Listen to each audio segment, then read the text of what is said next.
Hi guys, myself Pranab is here to deliver today's presentation, Power Transformer Part 3. As the subject is of the continuation, so for your convenience, the link of the previous one is given under the description box. Let's start with transformer losses. Transformer is more power efficient and has very low losses. Types of losses: transformer losses, that is copper loss, coal loss or iron loss, stray load loss, and dielectric loss. Coal loss or iron loss, it has two components: eddy current loss and another is hysteresis loss. Stray load loss, it has also two components. One is winding eddy current loss, another is mechanical metalwork eddy current loss. So far the transformer losses are concerned, both copper loss and coal loss are the most dominant losses as compared to stray loss and dielectric loss. The stray loss and dielectric loss both are very rare to occur in transformer body or parts like a transformer tank, conservator oil tank, breather, winding, etc. However, all the losses will directly be imparted through a production of heat causing an abnormal increase of temperature within the core and winding, which ultimately affect the performance efficiency of the transformer. These losses are also divided into two forms. One is variable loss, another is constant loss. We have already seen that coal loss and copper loss can be determined through open circuit test and short circuit test. 1. Copper loss, and it's a variable loss. Primary side and secondary side copper losses take place in the respective winding resistances due to flow of current in them, resulting an undesirable transfer of energy as losses. Both primary and secondary winding resistances differ from their DC values due to skin effect and temperature rise of the windings. From short circuit test that gives the value of the equivalent resistance taking into account the skin effect shown in the figure 8. Copper losses takes place due to ohmic resistance of primary and secondary windings and flow of current in them. So, copper loss is also termed as ohmic loss or resistive loss, and it's a type of variable loss. Copper loss, that is WC, equals to copper loss for primary winding, that is I1 square R1, plus secondary winding I2 square R2. Therefore, copper loss is proportional to square of the current. Now, the current depends on the connected load. The quantum of energy as dissipated through heat is also dependent on the time duration through which the load is connected. Hence, copper loss in transformer is a variable loss as it always varies with the connected load. That is, copper loss in transformer will have to increase with the increase of load current and increase of resistance due to rise of temperature. However, the load distribution would have to be evaluated at the design stage only, and calculation has to be made through DC and AC copper losses in the part of the winding at high frequency sinusoidal currents.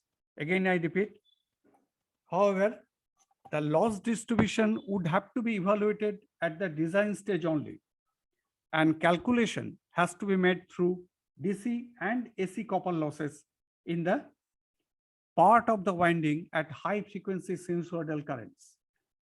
Copper losses subjected to high frequency sinusoidal currents are dominated by the skin and proximity effects.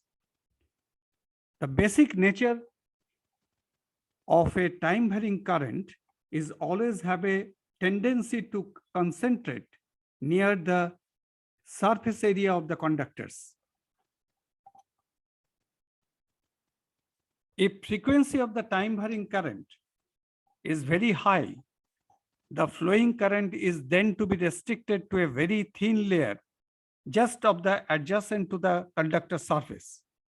This phenomenon of non-uniform distribution of time varying currents within the conductors is known as the skin effect. The term proximity effect refers to the influence of alternating current in one conductor on the current distribution in another adjacent conductor. Again, I repeat, the term proximity effect refers to the influence of alternating current in one conductor on the current distribution in another adjacent conductor. With high frequency currents, the proximity effect and skin effect both have influenced the current to be unevenly distributed across the conductor, resulting an increase of its effective resistance and making the loss calculation more difficult. To evaluate the copper losses, it is thereby to calculate the DC and AC resistances. The ratio of DC and AC resistance is strongly dependent on frequency of current, rise of temperature, conductor laying pattern, air gaps, grade of insulation. Skin effect. Application of DC current through a conductor is always be uniformly distributed over the cross section of the conductor.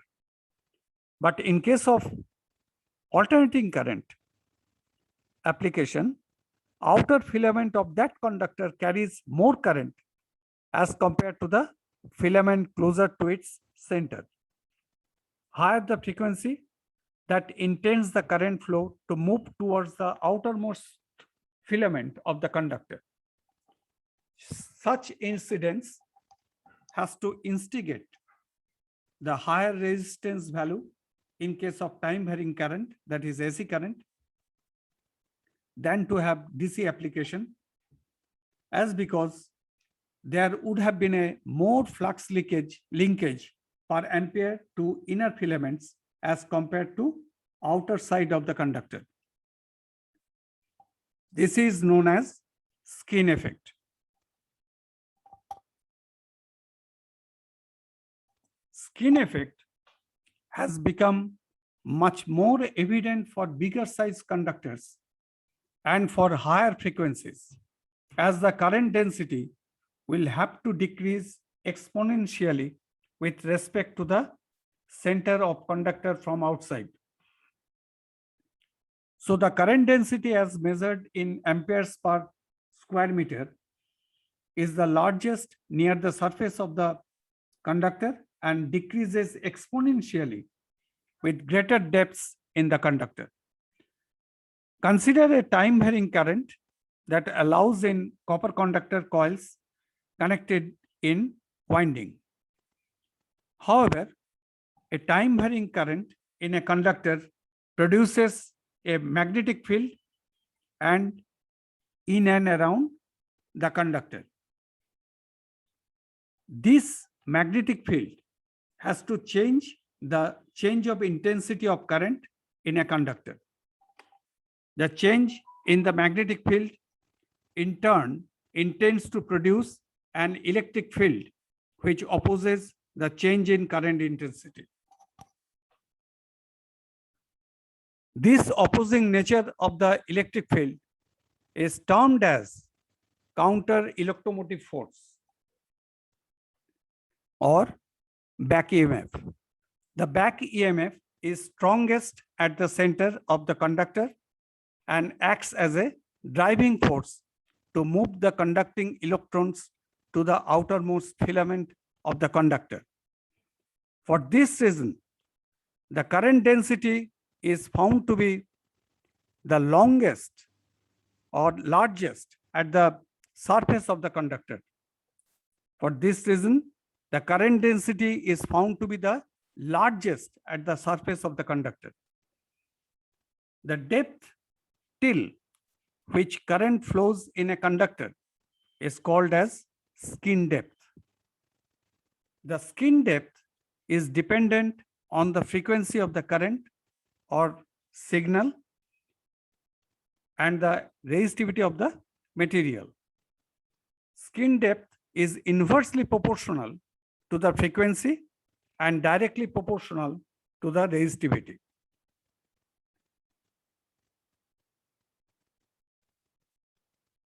Then the penetration depth, skin depth, is given by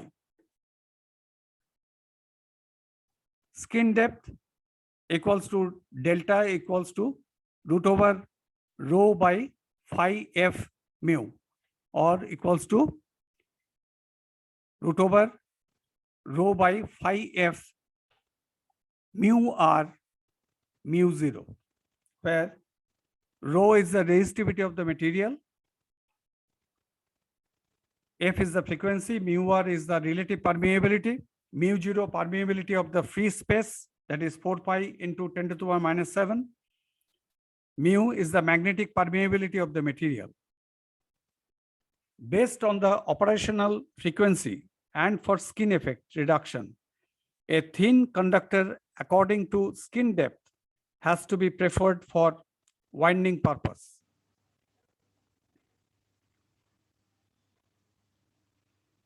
Proximity effect. Proximity effect is of the consequence of imposing alternating flux in a conductor as is caused by the time varying current of the other nearby conductor. As per electromagnetic theory, it is obvious that a conductor, while is in a varying magnetic field, then currents will be induced in the conductor.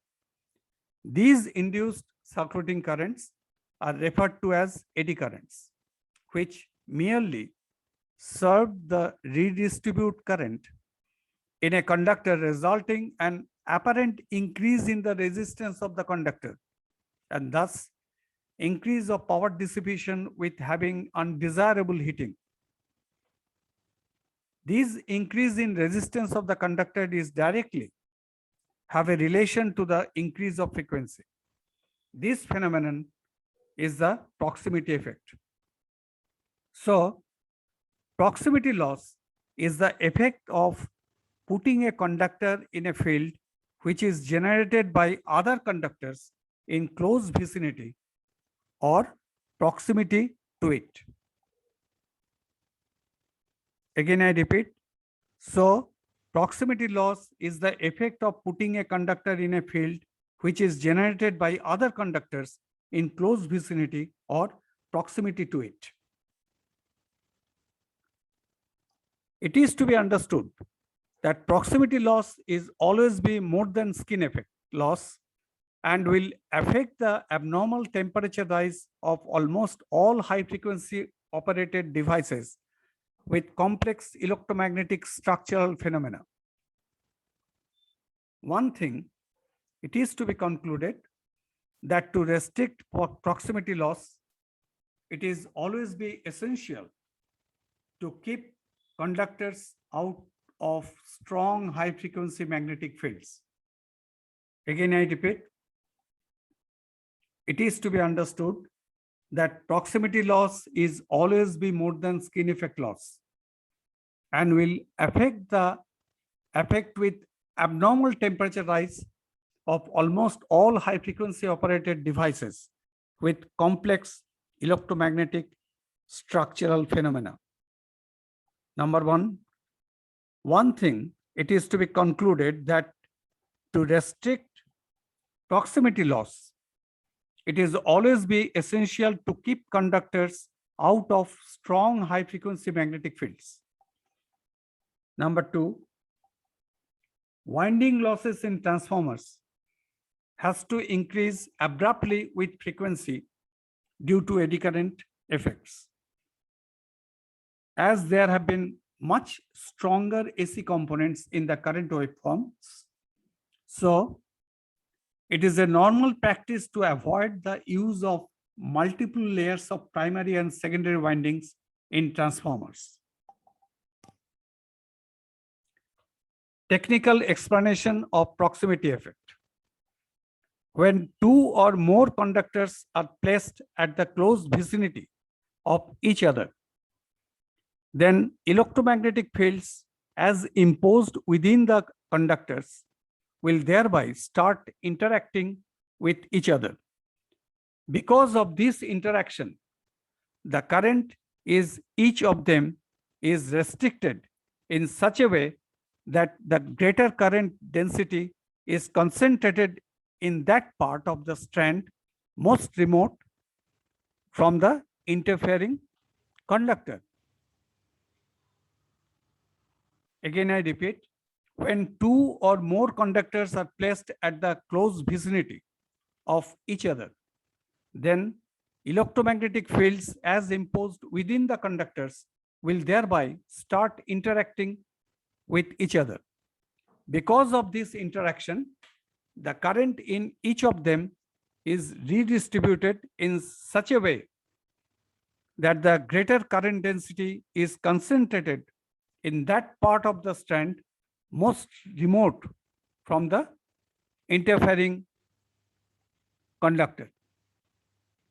If the direction of the current in conductors remains same, then the magnetic fields of the adjacent hubs of the conductors are cancelling each other. And hence, there is no current flow through that hub's portion of the conductors. Current density in both the adjacent conductors are thus to be concentrated at the remote hubs of the conductors. You see the figure 14, direction of the current remains same. Current density is at the remote hub. If flow of current at conductors are in opposite direction, then the adjacent part of the conductor carries the more current and the magnetic field of the far off hub of the conductor cancel each other, just opposite.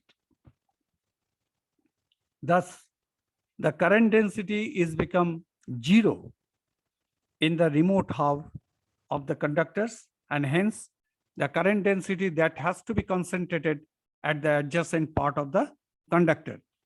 See the figure 15. Current flow in opposite direction. Current density is zero at the rear hubs.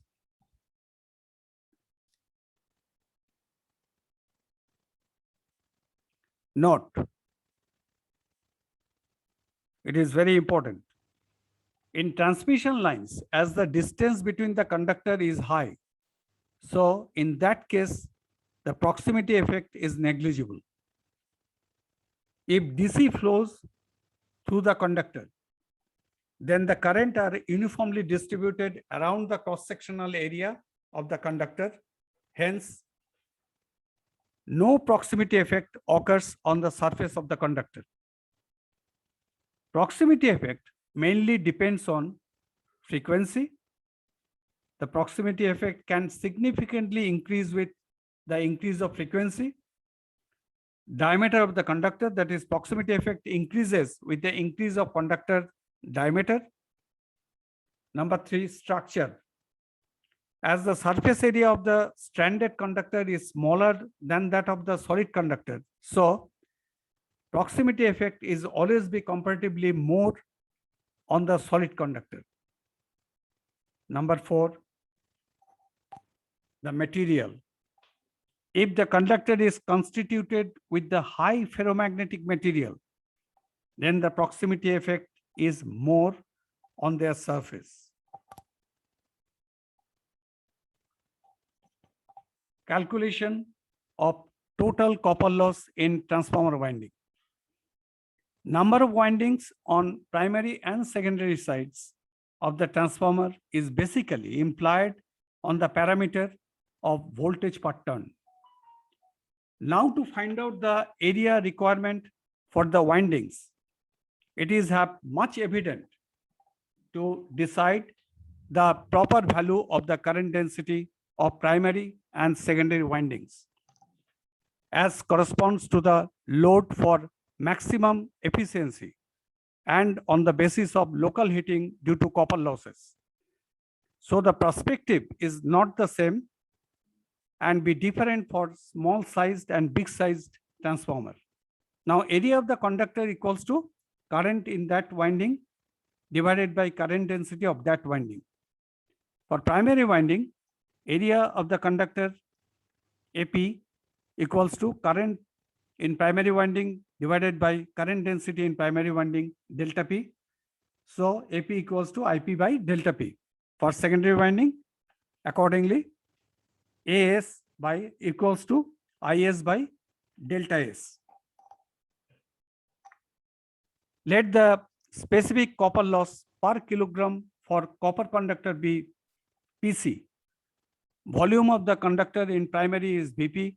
Volume of the conductor in secondary Vs. Total volume of the conductors Vp plus Vs equals to Vt, or it's a constant. Always be constant. Volume is always be constant. The copper loss in primary rho C delta P square Vp, and the copper loss in secondary rho C delta S square Vs. Hence, the total copper loss PTC equals to rho C delta P square Vp plus rho C delta S square Vt minus Vp. Differentiating it with Vp and equating it to 0 to get the condition for the minimum loss. There may have the same value of current density for the both conductors. However, current density for outer winding is somewhat larger than its inner winding due to better cooling condition. You just see the mathematical expression.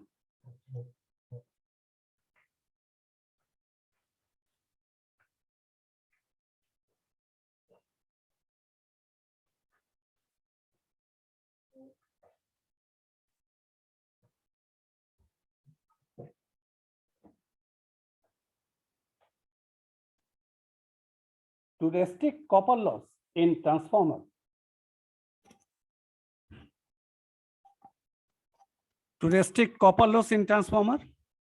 as of configuration, both primary and secondary currents depend upon percentage loading of the transformer, and the currents would have been increased with the increase of load on the transformer. Accordingly, copper losses also vary with the load current. Copper loss is being almost zero at no load and be maximum at full load when current flow is at maximum.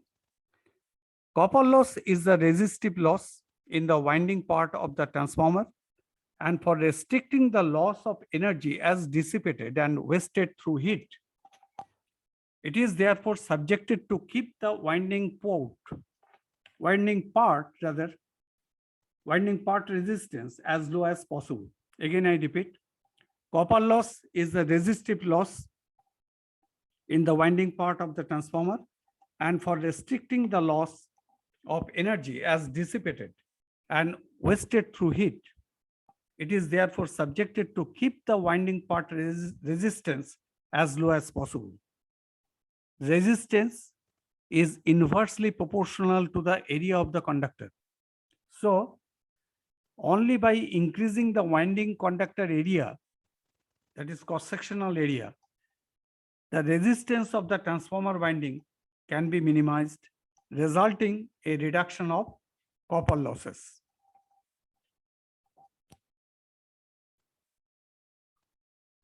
Transformer with high voltage and specific current ratings has designed with conductors of large cross section so as to minimize the copper losses.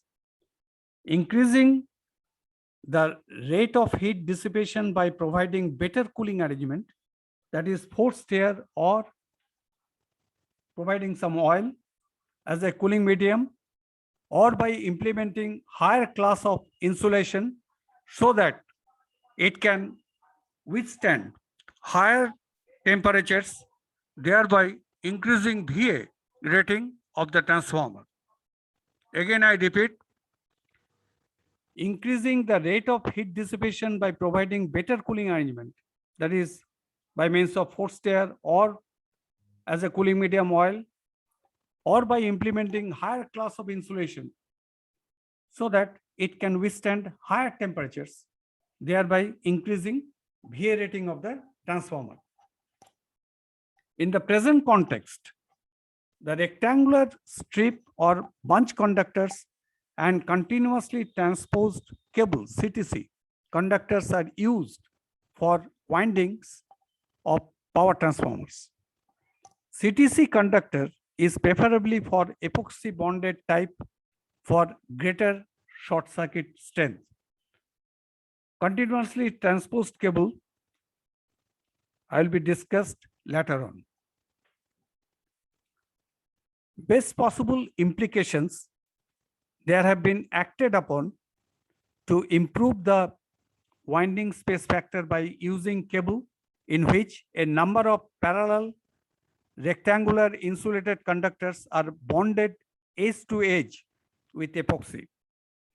It has been exhibited that there is significant reduction in transformer copper losses and weight when this type of cable conductor is used. Recently, HV cable technology has been applied to dry type transformer windings with a current density lower than that of the conventional oil cooled transformer. Configuration of the conductor that consists of an innermost bundled conductor which is rather surrounded by a thin semiconducting layer, resulting into a more uniform field around the conductor.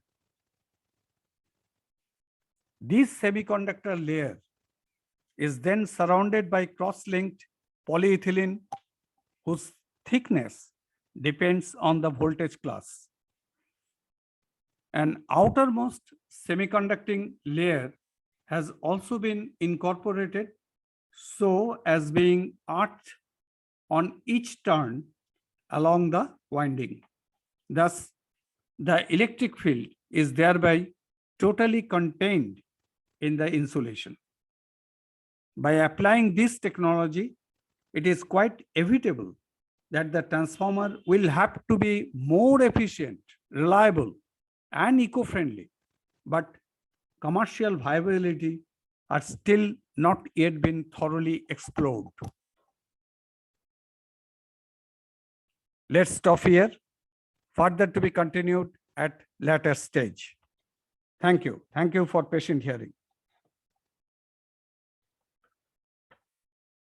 Thank you for listening the video. Kindly do like, share, and subscribe. Your subscriptions would encourage to post more videos. Also share your comments or feedbacks inside the dedicated comment section. If you have any suggestions or specific topic you want, then let me know in the comment section. Thank you.